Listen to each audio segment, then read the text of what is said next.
എൻ്റെ പേര് രോഷ്നി. ഞാൻ വരുന്നത് പത്തനംതിട്ട ജില്ലയിലെ അടൂർ എന്ന സ്ഥലത്തു നിന്നാണ്. ഏറ്റവും ആദ്യം ഈ പാവനമായ അൾത്താരയിൽ വന്നതെന്ന് സാക്ഷ്യം പറയാൻ എനിക്കും എൻ്റെ കുടുംബത്തിനും ഭാഗ്യം തന്ന മാതാവിനും ഈശോയ്ക്കും ഞാൻ ഒരു കോടി നന്ദി അറിയിക്കുന്നു. ഞാൻ ആദ്യമായിട്ട് ഈ പള്ളിയിൽ വരുന്നത് 2023 ഒക്ടോബർ മാസത്തിലാണ്. അന്ന് എൻ്റെ മനസ്സിൽ ഒരുപാട് പ്രശ്നങ്ങളുമായിട്ടാണ് ഞാൻ ഈ പള്ളിയിലേക്ക് വരുന്നത്. അപ്പം ആദ്യമായിട്ട് എൻ്റെ കുഞ്ഞിൻ്റെ അസുഖമായിരുന്നു. മോന് ഒരു 3 വയസ്സ് മുതൽ അലർജിയുടെ പ്രശ്നമായിരുന്നു. നിർത്താതെയുള്ള ചുമയായിരുന്നു. ചുമ തുടങ്ങിയാൽ പിന്നെ നോൺ സ്റ്റോപ്പായിട്ട് ചുമച്ചുകൊണ്ടിരിക്കും. എത്ര മരുന്ന് കൊടുത്തിട്ട് കുഞ്ഞിൻ്റെ അസുഖം മാറുന്നില്ലായിരുന്നു. ഒരുപാട് ആശുപത്രികളിൽ കൊണ്ടുപോയി ഒരുപാട് പ്രശസ്തരായ ഡോക്ടർമാരെയൊക്കെ കാണിച്ചിട്ടും മരുന്ന് കഴിക്കും, ഒരാഴ്ചത്തേക്ക് കുറയും, വീണ്ടും പിന്നെയും പഴയ അവസ്ഥയായിരുന്നു. കുറേ വർഷങ്ങൾ, ഒരു 2-2.5 വർഷത്തോളം ഞങ്ങൾ കണ്ടിന്യൂസ് ആശുപത്രികളിൽ കയറി ഇറങ്ങി നടക്കുകയായിരുന്നു. അപ്പോൾ എൻ്റെ മനസ്സ് ഒരുപാട് വിഷമിച്ചു. കുഞ്ഞിന് ആഹാരമൊന്നും കഴിക്കാൻ പറ്റുന്നില്ല. കഴിക്കുമ്പോൾ ചുമച്ച് ഛർദ്ദിക്കുന്നു. രാത്രി ഉറങ്ങാൻ പറ്റുന്നില്ല. കിടക്കുമ്പോഴൊക്കെ ചുമച്ചിട്ട് ഞാൻ എടുത്ത് മടിയിലിരുത്തി ഉറക്കിയ ഒരുപാട് രാത്രികളുണ്ടായിരുന്നു. അപ്പോൾ അങ്ങനെ ഒരുപാട് വിഷമിച്ച് ഞാൻ എൻ്റെ ഒരു മെഡിക്കൽ സ്റ്റോറിലായിരുന്നു ഞാൻ വർക്ക് ചെയ്തുകൊണ്ടിരുന്നത്. കൂടെ വർക്ക് ചെയ്യുന്ന ചേച്ചി ഇവിടെ നേരത്തെ പള്ളി വന്നുകൊണ്ടിരുന്നതാണ്. അപ്പോൾ ഞാനിങ്ങനെ ചേച്ചിയുടെ അടുത്ത് സങ്കടങ്ങൾ പറഞ്ഞപ്പോൾ ആളാണ് പറഞ്ഞത്, ഇങ്ങനെ കൃപാസനത്തിൽ വന്ന് പ്രാർത്ഥിക്കണം, പ്രാർത്ഥിച്ച് കഴിഞ്ഞാൽ എന്തായാലും കുഞ്ഞിന് അസുഖത്തിന് ശമനം ഉണ്ടാവുമെന്ന് പറഞ്ഞു. അപ്പോൾ അങ്ങനെയാണ് ആ ചേച്ചിയുടെ കൂടെയാണ് ഞാൻ ആദ്യമായിട്ട് ഒക്ടോബർ മാസത്തിൽ 2023 ഒക്ടോബറിൽ ഈ പള്ളിയിലേക്ക് വരുന്നത്. അപ്പോൾ ആദ്യം വന്ന് ഞാൻ പ്രാർത്ഥിച്ചിട്ടൊക്കെ പോയി. പിന്നെ എൻ്റെ മനസ്സിൽ ഇങ്ങനെ പറഞ്ഞുകൊണ്ടിരുന്നു, ഉടമ്പടി എടുക്കുക, അപ്പോൾ കുഞ്ഞിൻ്റെ അസുഖം മാറും എന്നിങ്ങനെ മനസ്സിലിങ്ങനെ പറഞ്ഞുകൊണ്ടിരുന്നു. അങ്ങനെ തൊട്ടടുത്ത മാസം 2023 നവംബറിൽ ഞാനിവിടെ വന്ന് ആദ്യമായിട്ട് ഉടമ്പടി എടുത്തു. ഉടമ്പടി എടുത്ത് ഞാൻ പ്രാർത്ഥിക്കാൻ തുടങ്ങി. വളരെ വിശ്വാസത്തോടെ രാവിലെയും വൈകിട്ടുമൊക്കെ ഇവിടുന്ന് കിട്ടുന്ന തിരി കത്തിച്ച് പ്രാർത്ഥിക്കുന്നു. നേർച്ച വസ്തുക്കൾ, കുഞ്ഞിന് ചെറിയ അസുഖം വരുമ്പോഴൊക്കെ ഉപ്പും ഇവിടുന്ന് കിട്ടുന്ന ഉപ്പും തൈലവും ഒക്കെ കുഞ്ഞിന് കൊടുക്കാൻ തുടങ്ങി. അങ്ങനെ കുറച്ച് നാളുകൾ കഴിയുന്തോറും കുഞ്ഞിൻ്റെ അസുഖം കുറഞ്ഞു വരാൻ തുടങ്ങി. പിന്നെ ഇവനെ എനിക്ക് അങ്ങനെ എപ്പോഴും ആശുപത്രി കൊണ്ടുപോകുന്ന ഒരവസ്ഥ അങ്ങ് മാറി. പിന്നെ കുറച്ച് നാളുകൾ കഴിഞ്ഞപ്പോഴത്തേക്കും ഒരു 6 മാസത്തിനുള്ളിൽ കുഞ്ഞിൻ്റെ അസുഖം പൂർണ്ണമായിട്ട് ആദ്യത്തെ ആ ഒരു അവസ്ഥയിൽ നിന്നേ കുഞ്ഞങ്ങ് മാറി. അവന് അലർജിയുടെ പ്രശ്നങ്ങളും ആ ചുമ കണ്ടിന്യൂസ് വന്നുകൊണ്ടിരുന്ന ചുമയൊക്കെ അങ്ങ് മാറി. എനിക്ക് തന്നെ ഒരു അത്ഭുതമായിരുന്നു. ഞാൻ എൻ്റെ വീട്ടിൽ പറയുകയും ചെയ്തു, ഇത്രയും നാളായിട്ട് നമ്മൾ ഇത്രയും മരുന്നുകളൊക്കെ കൊടുത്തിട്ട് മാറാത്ത അസുഖം, ഞാൻ അവിടെ പോയി പ്രാർത്ഥിച്ചപ്പോൾ കുഞ്ഞിന് ഇത്രയും ശമനം ലഭിച്ചപ്പോൾ ഞങ്ങൾക്ക് എല്ലാവർക്കും അങ്ങ് അത്ഭുതമായിരുന്നു. അങ്ങനെ കുറച്ച് നാളുകൾ കഴിഞ്ഞപ്പോഴത്തേക്കും കുഞ്ഞ് ആ രോഗത്തിൽ നിന്ന് പതുക്കെ മുക്തി നേടി തുടങ്ങി. പിന്നെ എല്ലാ കുഞ്ഞുങ്ങൾക്കും വരുന്ന പോലെ ചെറിയ തണുപ്പ് ഉള്ള സമയത്ത്, പൊടിയടിക്കുന്ന സമയത്തൊക്കെ വരുമായിരുന്നു. പക്ഷേ ഞാൻ അപ്പോഴൊക്കെ ഇവിടുന്ന് കിട്ടിയ മാതാവിൻ്റെ തൈലവും ഉപ്പും എൻ്റെ കുഞ്ഞിന് കൊടുത്ത് ഇപ്പം എന്തായാലും അവൻ രോഗത്തിൽ നിന്നും പൂർണ്ണമായിട്ട് മുക്തനായി. ഇപ്പം അവന് വലിയ പ്രശ്നങ്ങളൊന്നുമില്ല. ചെറിയ ഒരു ചുമ വന്നാലും ഞാൻ അപ്പം തന്നെ തൈലോ ഉപ്പൊക്കെ എടുത്ത് കുഞ്ഞിന് കൊടുക്കും. അപ്പം തന്നെ അവൻ്റെ അസുഖം അങ്ങ് മാറും. അതിന് ഞാൻ ഒരുപാട് മാതാവിനോട് ഞാൻ ഒരുപാട് വിഷമിച്ചു. ഞാൻ പ്രാർത്ഥിക്കുമ്പോൾ ഒക്കെ ഞാൻ മനസ്സിലിങ്ങനെ വിചാരിക്കുകയായിരുന്നു, ഉണ്ണീശോനെ കൈ പിടിച്ചുകൊണ്ട് നിൽക്കുന്ന മാതാവ്, എൻ്റെ കുഞ്ഞിനെ ഈശോനെ നീ കാത്തുരക്ഷിച്ച പോലെ എൻ്റെ കുഞ്ഞിനെ ഈശോനെ കൈ കൊണ്ട് നടക്കുന്ന പോലെ ഞാൻ എൻ്റെ കുഞ്ഞിനെ കൊണ്ട് നടക്കുവാണ്. എൻ്റെ കുഞ്ഞിനെ നീ കാത്തോളൂ എന്ന് പറഞ്ഞ് ഞാൻ ഒരുപാട് കരഞ്ഞ് പ്രാർത്ഥിച്ചിട്ടുണ്ട്. എന്തായാലും ആ അസുഖത്തിൽ നിന്ന് എൻ്റെ കുഞ്ഞ് ഇപ്പം തീർത്തും മോചിതനായി. ഇപ്പം അവനൊരു പ്രശ്നങ്ങളുമില്ല. അങ്ങനെ ഒരു അനുഗ്രഹം മാതാവ് എനിക്ക് തന്നു. രണ്ടാമത്തേന്ന് പറയുമ്പം എൻ്റെ ഭർത്താവിനൊരു പ്രശ്നം ഉണ്ടായിരുന്നു. അദ്ദേഹം ജോലി ചെയ്തിരുന്ന സ്ഥലത്ത് സാമ്പത്തികമായിട്ടൊരു പ്രശ്നമുണ്ടായി. എന്ന് വെച്ചാൽ ആൾ അവിടുന്ന് ജോലി വിട്ടിട്ട് വേറൊരിടത്ത് കുറച്ചുകൂടെ നല്ലൊരു ജോലി കിട്ടി കയറിയപ്പോഴാണ് പഴയ സ്ഥലത്ത് കൂടെ വർക്ക് ചെയ്തിരുന്ന ഒരാൾ സാമ്പത്തികമായിട്ട് കുറച്ച് ക്യാഷ് തിരിമറി നടത്തവും ഇദ്ദേഹത്തിന് അതിൽ പങ്കില്ലായിരുന്നു. പക്ഷേ പ്രശ്നം വന്നപ്പോൾ, ഇത് കേസായപ്പോൾ ഇദ്ദേഹത്തിൻ്റെ പേരും കൂടി, ആ സമയത്ത് പുള്ളി ജോലിയിലുണ്ടായിരുന്നതുകൊണ്ട് ഇദ്ദേഹത്തിൻ്റെ പേരും കൂടി ആ കേസിൽ വന്നു. അപ്പം അദ്ദേഹത്തിന് അറിയാവുന്ന എല്ലാവർക്കും അറിയാം, അങ്ങനെ ഒരു തിരിമറിയോ സാമ്പത്തികമായിട്ടുള്ളൊരു പ്രശ്നമോ, സത്യസന്ധമായിട്ട് ജോലി ചെയ്യുന്ന ഒരു മനുഷ്യനായിരുന്നു. പക്ഷെ അങ്ങനെ ഒരു ഇഷ്യൂ വന്നപ്പോൾ എനിക്കും കുടുംബത്തിലുള്ള എല്ലാവർക്കും അത് ഭയങ്കര ഒരു ഞെട്ടലായിരുന്നു. ഇങ്ങനെ ഒരു കാര്യം, എൻ്റെ ഭർത്താവ് ഇങ്ങനെ ഒരു കേസ് എന്നൊക്കെ പറയുമ്പോൾ നമ്മൾ സാധാരണ ഒരു കുടുംബത്തിൽ എന്ന് പറയുമ്പോൾ അത് വല്ലാത്തൊരു മനസ്സിന് ബുദ്ധിമുട്ടുണ്ടാക്കുമല്ലോ.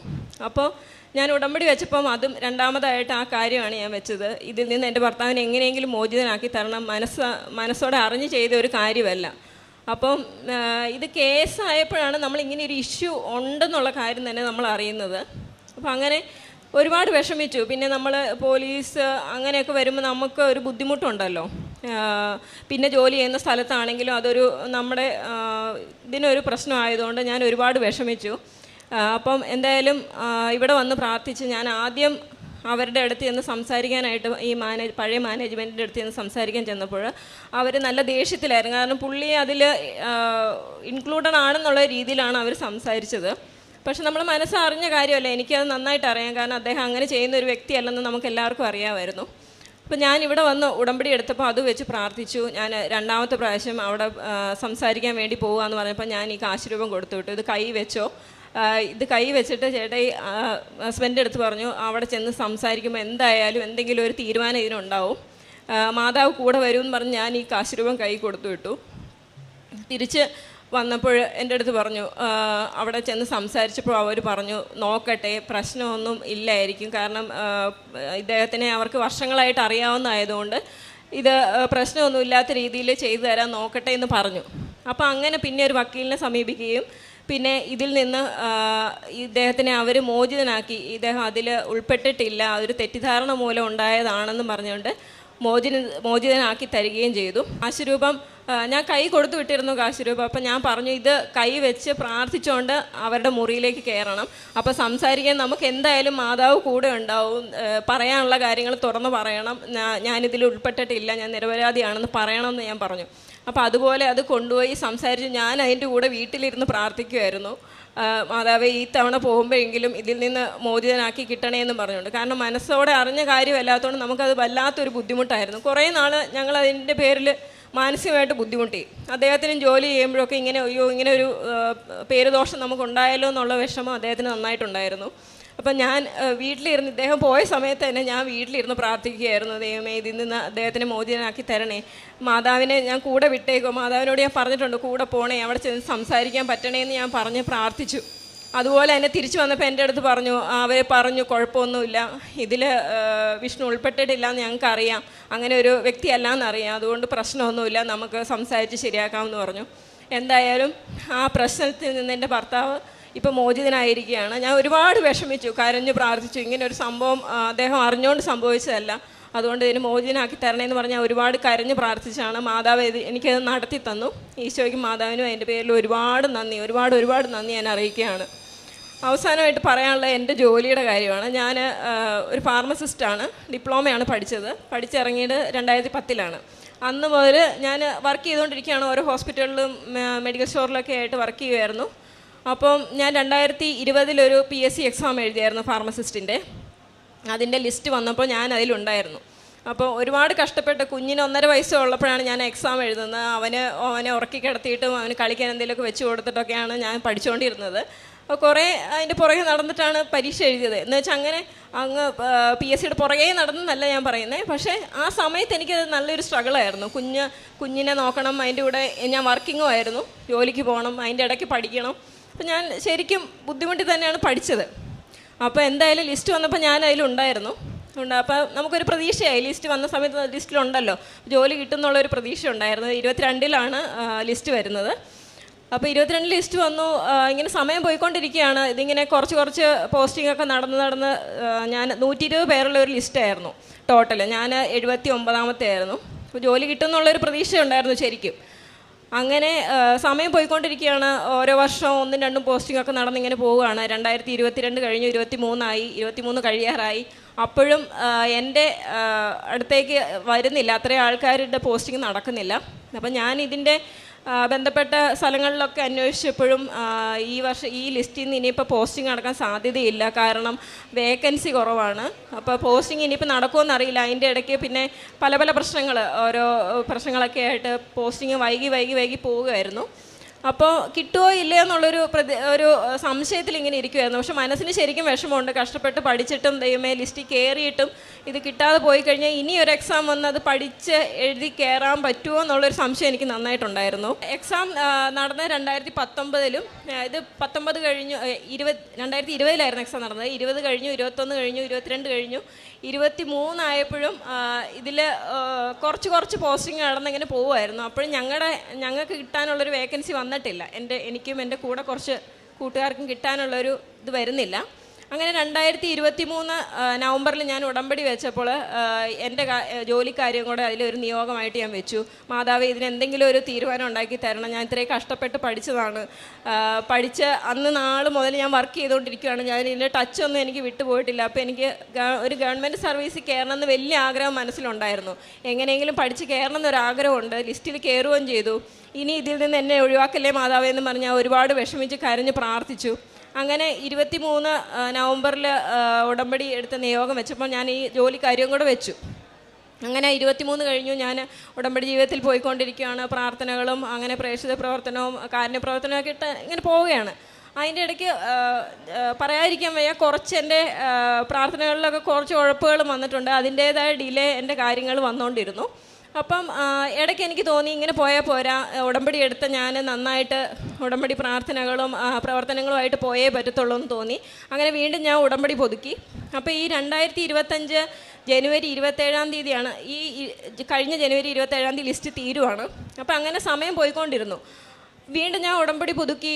ഇതിനെന്തെങ്കിലും ഒരു തീരുമാനം ആവണമല്ലോ. ദൈവമേ മാതാവേ, എന്നെ കൈവിടല്ലേ, എൻ്റെ ഉഴപ്പിന് എന്നോട് ക്ഷമ കാണിക്കണേ, എന്നോട് അങ്ങനെ ദേഷ്യമൊന്നും തോന്നല്ലേ എന്ന് പറഞ്ഞ് നമ്മൾ പ്രാർത്ഥിക്കുമ്പോൾ മാതാവുമായിട്ടൊരു നമ്മുടെ അമ്മയുടെ അടുത്ത് പറയും പോലെ ഞാൻ മാതാവിൻ്റെ അടുത്ത് പറഞ്ഞു, എന്നോട് ക്ഷമിക്കണം, എനിക്ക് തെറ്റി പറ്റിപ്പോയി, ഞാൻ ഉടമ്പടിയിൽ നിന്ന് ഉഴപ്പിയിട്ടുണ്ടെങ്കിൽ എന്നോട് ക്ഷമിക്കണം എന്ന് പറഞ്ഞ് ഞാൻ വീണ്ടും ഇവിടെ വന്ന് ഉടമ്പടി പുതുക്കി.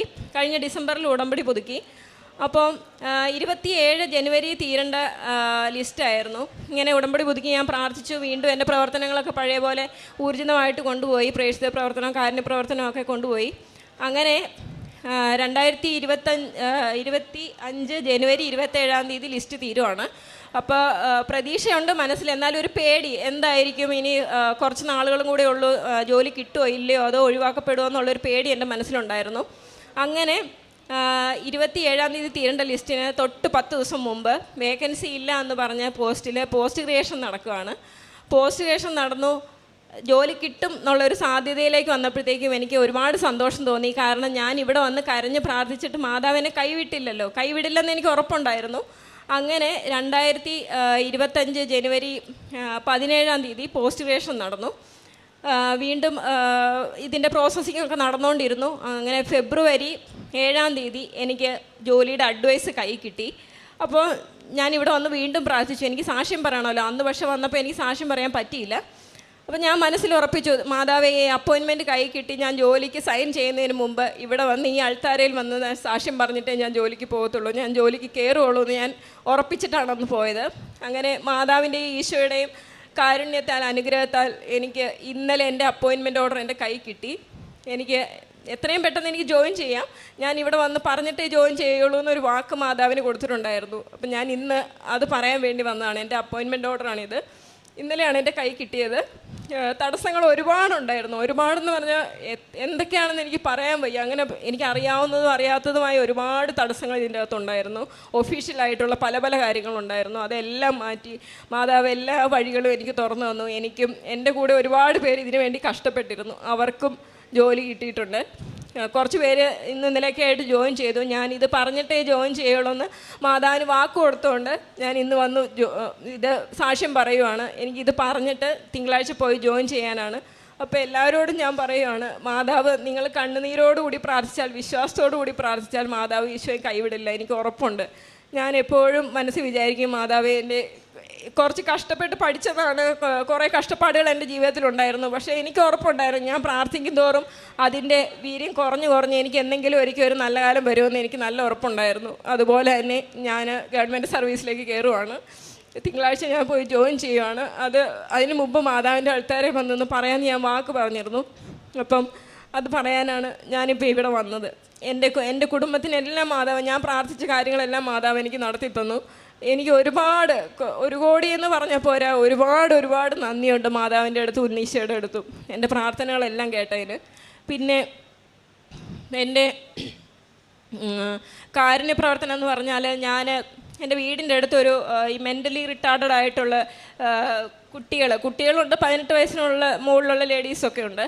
അവർ താമസിക്കുന്ന ഒരു ഏഞ്ചൽ ഹോം എന്ന് പറഞ്ഞിട്ടൊരു സ്ഥാപനം ഉണ്ടായിരുന്നു. അവിടെ ഞങ്ങൾ ഇടയ്ക്കിടയ്ക്ക് പോയി എന്നെക്കൊണ്ട് കഴിയാവുന്ന രീതിയിൽ സാധനങ്ങളൊക്കെ മേടിച്ചു കൊടുത്ത്, ബേക്കറി ഐറ്റംസും അവർക്ക് ഉപയോഗിക്കാനുള്ള സാധനങ്ങളൊക്കെ മേടിച്ചു കൊടുക്കുമായിരുന്നു. കുഞ്ഞിൻ്റെ കഴിഞ്ഞ ബർത്ത്ഡേക്ക് നവംബറിലായിരുന്നു. അന്ന് അവിടെ പോയി അവർക്ക് ആവശ്യമുള്ള എല്ലാ സാധനങ്ങളും എന്നെക്കൊണ്ട് പറ്റുന്ന രീതിയിൽ എല്ലാ സാധനങ്ങളും മേടിച്ചു കൊടുത്തു. പിന്നെ ഞാൻ വർക്ക് ചെയ്തിരുന്നത് ഒരു മെഡിക്കൽ സ്റ്റോറിലായിരുന്നു. ഇപ്പം ഞാൻ അവിടുന്ന് റിസൈൻ ചെയ്തു.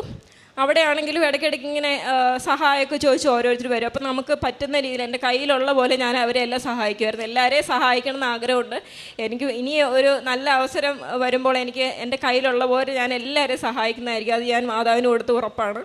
പിന്നെ പ്രേക്ഷിത പ്രവർത്തനം എന്ന് പറഞ്ഞാൽ എൻ്റെ അനുഭവങ്ങൾ എല്ലാവരോടും ഞാൻ പറയും. കാരണം ഇത്ര കാര്യങ്ങൾ എൻ്റെ ജീവിതത്തിലുണ്ടായിരുന്നു. ഇത്ര വിഷമങ്ങൾ കൊണ്ടാണ് ഞാൻ അവിടെ പോയത്. എനിക്ക് എൻ്റെ മാതാവ് എല്ലാം നടത്തി തന്നു. ഇന്ന കാര്യങ്ങളെല്ലാം ഞാൻ പറയും. ഞാൻ പറയുന്നത് കേട്ട് നിൽക്കുന്നവരുടെ അടുത്ത് ഞാൻ എല്ലാം പറയും.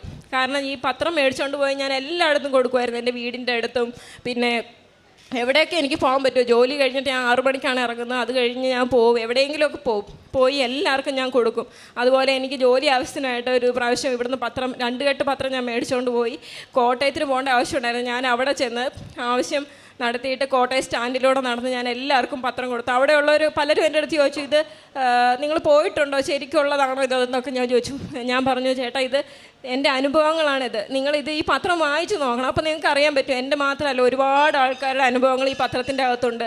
അത് രോഗശാന്തി കിട്ടിയതും ജോലി കിട്ടിയതും അങ്ങനെ എന്നെയാ തീരാത്ത കാര്യങ്ങൾ ഈ പത്രത്തിൻ്റെ അകത്തുണ്ട്. നിങ്ങളത് വായിക്കണം, നിങ്ങൾ വിശ്വാസത്തോടെ പോകണം, പ്രാർത്ഥിക്കണം എന്ന് ഞാൻ എല്ലാവരോടും പറഞ്ഞു. അങ്ങനെ അന്ന് ആ കോട്ടയം സ്റ്റാൻഡിൽ കൂടെ നടന്ന് ഞാൻ ആ പത്രം എല്ലാം കൊടുത്തു തീർത്തു, 2 കെട്ട് പത്രം. അങ്ങനെ എനിക്ക് പറ്റാവുന്നവരുടെ അടുത്തെല്ലാം ഞാൻ ഈ കാര്യങ്ങൾ പറയും. ഇപ്പം തന്നെ എനിക്കിത് പറയുമ്പോൾ എനിക്ക് ഒരുപാട് എന്താ പറയുന്നത് എനിക്കറിയില്ല. സന്തോഷം കൊണ്ടുള്ള സങ്കടമുണ്ട്. നിങ്ങളുടെ എല്ലാവരുടെ അടുത്ത് ഇത് അറിയിക്കുന്നതിൽ എനിക്ക് ഒരുപാട് കൃതജ്ഞതയുണ്ട്. മാതാവിൻ്റെ അടുത്ത്, ഈശോയുടെ അടുത്ത് ഒരുപാട് നന്ദിയുണ്ട് എനിക്ക്. പ്രാർത്ഥന ഞാൻ രാവിലെയും വൈകിട്ടും, രാവിലത്തെ അനുഗ്രഹ പ്രാർത്ഥനയും വൈകിട്ടത്തെ സായന പ്രാർത്ഥന എല്ലാം മുടങ്ങാതെ കൂടാറുണ്ട്. രാവിലത്തെ അനുഗ്രഹ പ്രാർത്ഥന എന്ന് പറയുമ്പം അച്ഛൻ തന്നെ പറയും, നിങ്ങളുടെ ഈ ഒരു ദിവസം ആരംഭിക്കുന്നത് ഈ പ്രാർത്ഥനയിലൂടെയാണെന്ന് പറയുമ്പോൾ തന്നെ നമ്മുടെ ആ ഒരു ദിവസം ബ്ലെസ്ഡായി. നമ്മൾ പിന്നെ ആ ഒരു ദിവസത്തെക്കുറിച്ച് ചിന്തിക്കേണ്ട ആവശ്യമേ ഇല്ല. നമ്മൾ പ്രാർത്ഥിക്കുന്നതോറും നമ്മുടെ നമുക്ക് കിട്ടുന്ന അനുഗ്രഹങ്ങൾ കൂടിയിരിക്കും. ബൈബിൾ വായിക്കും, പ്രാർത്ഥിക്കും. പിന്നെ എടുത്തു പറയേണ്ട ഒരു കാര്യം, ഞാനൊരു അക്രൈസ്തവയാണ്. അപ്പം പണ്ടുപോലെ ക്രൈസ്തവ സഭയിലല്ലെങ്കിലും പണ്ടുപോലെ ഞാൻ പള്ളിയിൽ പോവും, തിരികെ പ്രാർത്ഥിക്കുകയൊക്കെ ചെയ്യും. പക്ഷേ അതിൻ്റേതായ രീതിക്കുള്ള പ്രാർത്ഥന എനിക്കറിയില്ലായിരുന്നു. ഞാൻ നമ്മുടെ വിഷമങ്ങൾ പറഞ്ഞ് തിരികെ എത്തിക്കുന്നുള്ളൂ. പക്ഷെ ഞാൻ ഇവിടെ വന്നേ പിന്നെ ഞാൻ പറഞ്ഞില്ല, എൻ്റെ കൂടെ ഒരു ചേച്ചി ഉണ്ടായിരുന്നു. ആ ചേച്ചിയാണ് എനിക്കെല്ലാം പഠിപ്പിച്ചു തന്നത്. ഈ പ്രാർത്ഥനകളും നന്മ പറഞ്ഞ മറിയമേ, സ്വർഗസ്നായ പിതാവേ, വിശ്വാസ പ്രമാണം എല്ലാം ഞാൻ കാണാതെ പഠിച്ചു. എനിക്ക് കൊന്തയൊല്ലാനൊന്നും അറിയില്ലായിരുന്നു. ആ ചേച്ചിയാണ് എന്നെ കൊന്തയൊല്ലാം പഠിപ്പിച്ചത്. ഇവിടെ നിൽക്കുമ്പോൾ എനിക്ക് പറയാതിരിക്കാൻ വയ്യ. ആ ചേച്ചിക്കും ആ ചേച്ചിയുടെ കുടുംബത്തിനും ഞാൻ ഒരുപാട് നന്ദി അറിയിക്കുന്നു. മാതാവിൻ്റെ എല്ലാ അനുഗ്രഹങ്ങൾക്കും അവർക്ക് ഉണ്ടാവട്ടെ എന്ന് ഞാൻ പ്രാർത്ഥിക്കുകയാണ്. എന്നെ ഇതെല്ലാം പഠിപ്പിച്ചതെന്ന് എന്നെ ഇങ്ങോട്ട് വഴി നയിച്ച ആ ചേച്ചിയാണ്. അവർക്ക് ഒരുപാട് നല്ല വരട്ടെ എന്ന് ഞാൻ പ്രാർത്ഥിക്കുന്നു. ഇപ്പം ഞാനിതെല്ലാം പഠിച്ച് ഞാനിതെല്ലാം ചൊല്ലാറുണ്ട്, പ്രാർത്ഥിക്കാറുണ്ട്. എല്ലാ അനുഗ്രഹങ്ങളും എനിക്ക് അന്ന് മാതാവിനും ഈശോയ്ക്കും ഒരുപാട് നന്ദിയുണ്ട്. ഞാൻ എൻ്റെ നന്ദി എൻ്റെ കുടുംബത്തോടൊപ്പം ഞാനിവിടെ അറിയിക്കുകയാണ്. എല്ലാവർക്കും ഇങ്ങനെ സാക്ഷ്യം പറയാനുള്ള അവസരം മാതാവും ഈശോയും നൽകട്ടെ എന്ന് ഞാൻ പ്രാർത്ഥിക്കുന്നു. ലൂക്കായുടെ വിശുദ്ധ സുവിശേഷം 2-ാം അധ്യായത്തിൽ ദൈവദൂതൻ ആട്ടിടയരോട് പറയുന്നു, ഭയപ്പെടേണ്ട, ഇതാ സകല ജനതകൾക്കും വേണ്ടിയിട്ടുള്ള സന്തോഷത്തിൻ്റെ സദ്വാർത്ത ഞാൻ നിങ്ങളെ അറിയിക്കുന്നു. ദാവീദിൻ്റെ പട്ടണത്തിൽ നിങ്ങൾക്കായി ഒരു രക്ഷകൻ, കർത്താവായ ക്രിസ്തു ഇന്ന് ജനിച്ചിരിക്കുന്നു. കർത്താവായ ക്രിസ്തുവിനെ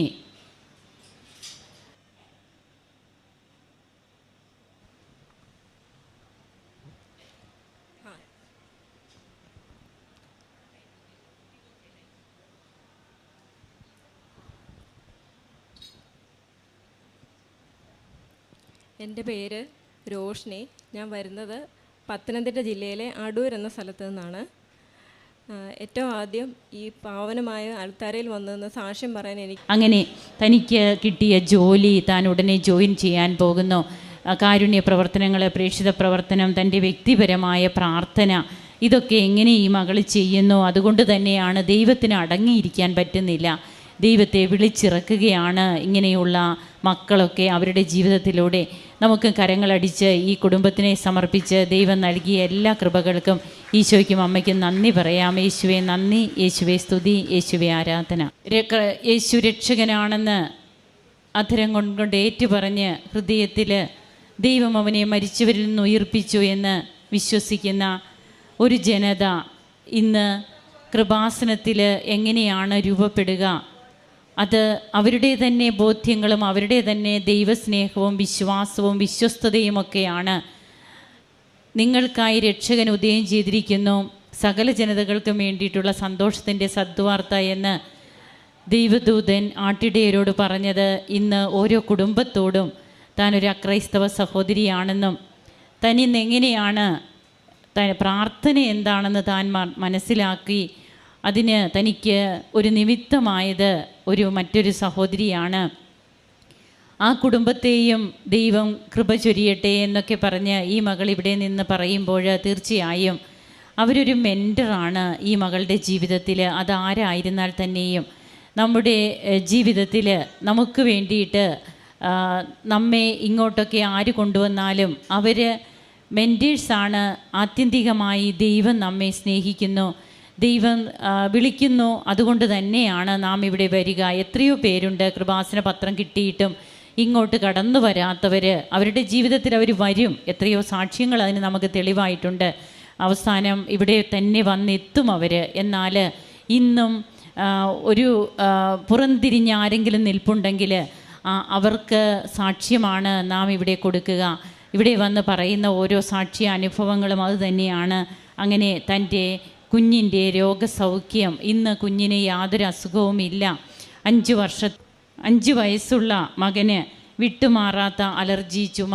അതുകൊണ്ട് ഹോസ്പിറ്റലുകൾ കയറി ഇറങ്ങി നടക്കുന്നു. എന്നാൽ ഇന്ന് ആ കുഞ്ഞ് പരിപൂർണ സൗഖ്യമുള്ളവനാണ്. ഇന്ന് അങ്ങനെ ഒരു മെഡിസിൻ്റെ ആവശ്യമേ വരുന്നില്ല. ഇന്ന് ഔഷധമായിട്ടുള്ളത് പരിശുദ്ധ അമ്മയുടെ തിരുനടയിൽ വന്ന് ഉടമ്പടി എടുക്കുമ്പോൾ ലഭിക്കുന്ന ഉടമ്പടി നേർച്ച വസ്തുക്കൾ മാത്രമാണ്. അതുപോലെ തൻ്റെ ഹസ്ബൻഡിന് പെട്ടെന്നുണ്ടായ ഒരു കേസ്, കാനായിലെ കല്യാണ വിരുന്നിൽ കുടുംബത്തിൻ്റെ അപമാന ഭാരം, അത് അവരുടെ അഭിമാന പ്രശ്നമാകുന്നു. അമ്മ അത് നേരിട്ടറിയുകയാണ്, മനസ്സിലാക്കുകയാണ്. അമ്മ പിന്നീട് ഈശോ മഹത്വപ്പെടാനുള്ള തൻ്റെ ആദ്യത്തെ അത്ഭുതം പ്രവർത്തിക്കുവാനായിട്ട് അമ്മയെ ദൈവപിതാവ് ഒരുക്കുകയാണ്. അമ്മ അതിന് മകനെ ഒരുക്കുന്നു. അതുപോലെ ഇന്ന് കുടുംബങ്ങൾക്ക് വേണ്ടിയിട്ടുള്ള അമ്മയുടെ ഈ പ്രാർത്ഥന അമ്മ തുടർന്നു കൊണ്ടിരിക്കുന്നു. അതിൻ്റെ നേർസാക്ഷ്യമാണ് നാം കേട്ടത്. അങ്ങനെ ഹസ്ബൻഡിന് കാശ് രൂപവും പിടിച്ചുകൊണ്ട് പോകുമ്പോൾ കേസ് എങ്ങനെയാണ്, അത് ആ കേസിൽ നിന്ന് മോചനം ലഭിക്കാനായിട്ട് എങ്ങനെ ഇടയാകുന്നു. തനിക്ക് കിട്ടിയ ജോലി 3 വർഷമായി താൻ ലിസ്റ്റിൽ വന്നിട്ട് ഈ ജനുവരി 27 അത് അവസാനിക്കും. പിന്നീട് ഇനി അങ്ങനെ ഒരു എക്സാം എഴുതിയെങ്കിൽ മാത്രമേ, ലിസ്റ്റിൽ വന്നാൽ മാത്രമേ തനിക്കൊരു സെലക്ഷനുള്ളൂ. അവിടെയാണ് സമയച്ചുരുക്കം. ഇവിടെ അമ്മ പ്രവർത്തിക്കുന്നു. അമ്മയുടെ തിരുനടയിൽ വന്ന് പ്രാർത്ഥിക്കുന്ന ആരെയും അമ്മ കൈവിടില്ല. അത് ലാസ്റ്റ് സെക്കൻഡ് ആകാം, 1 സെക്കൻഡേ ഉള്ളുവെങ്കിലും ആ സെക്കൻഡ് ദൈവത്തിൻ്റെ സെക്കൻഡ് എന്ന് പറയുന്നത് അത് നമ്മുടെ നാം തക്ക സമയമാണ്. നാം എടുത്തുയർത്തപ്പെടേണ്ട തക്ക സമയം അത് ദൈവം പാർത്തിരിക്കുന്ന സമയമാണ്, നമ്മുടെ സമയമല്ല. അങ്ങനെ തനിക്ക് കിട്ടിയ ജോലി താൻ ഉടനെ ജോയിൻ ചെയ്യാൻ പോകുന്നു. കാരുണ്യ പ്രവർത്തനങ്ങൾ, പ്രേക്ഷിത പ്രവർത്തനം, തൻ്റെ വ്യക്തിപരമായ പ്രാർത്ഥന, ഇതൊക്കെ എങ്ങനെ ഈ മകൾ ചെയ്യുന്നു. അതുകൊണ്ട് തന്നെയാണ് ദൈവത്തിന് അടങ്ങിയിരിക്കാൻ പറ്റുന്നില്ല. ദൈവത്തെ വിളിച്ചിറക്കുകയാണ് ഇങ്ങനെയുള്ള മക്കളൊക്കെ അവരുടെ ജീവിതത്തിലൂടെ. നമുക്ക് കരങ്ങളടിച്ച് ഈ കുടുംബത്തിനെ സമർപ്പിച്ച് ദൈവം നൽകിയ എല്ലാ കൃപകൾക്കും ഈശോയ്ക്കും അമ്മയ്ക്കും നന്ദി പറയാം. യേശുവേ നന്ദി, യേശുവേ സ്തുതി, യേശുവേ ആരാധന.